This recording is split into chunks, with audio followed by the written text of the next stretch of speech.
তো আজ চলে এসেছি এমন একটি জায়গায় যেখানে জীবনের মূল অর্থাৎ ভগবানকে খুঁজে পাওয়া যায়। ভগবান মানুষের মধ্যেই ভগবান রয়েছে। তো সেই ভগবানকে স্মরণ করে আমরা সেই গুরুদেবের পাঠ অর্থাৎ ভাগবত পাঠ আমরা শুনতে গিয়েছিলাম। 7 দিন ব্যাপী ডালখোলায় এই পাঠ হয়। তার মধ্যে একটা দিন আমি তুলে ধরার চেষ্টা করেছি তোমাদের সামনে। লোকের সমাগম তো দেখতেই পাচ্ছ।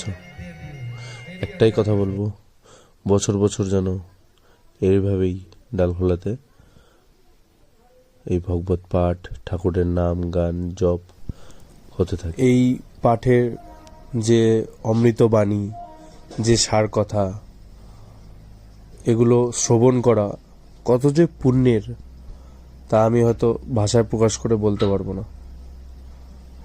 এই শ্রবণ জ্ঞান, ভাগবত পাঠ, এই মনোরম দৃশ্য সবকিছু নিয়ে বেশ মনটা বেশ ভালোই ছিল। শেষের দিন এমন একটা সময়ের সাক্ষী হলাম আমি, ভাবতেই পারিনি যে নিজের চোখে এই দৃশ্য দেখতে পাবো। সুদামা কৃষ্ণের মিলন, আহা কি অপূর্ব। যাই হোক, ভিডিওটি যদি ভালো লাগে অবশ্যই শেয়ার করে দিও। ঠাকুরের নাম গান জপ করতে থাকো। রাধে রাধে।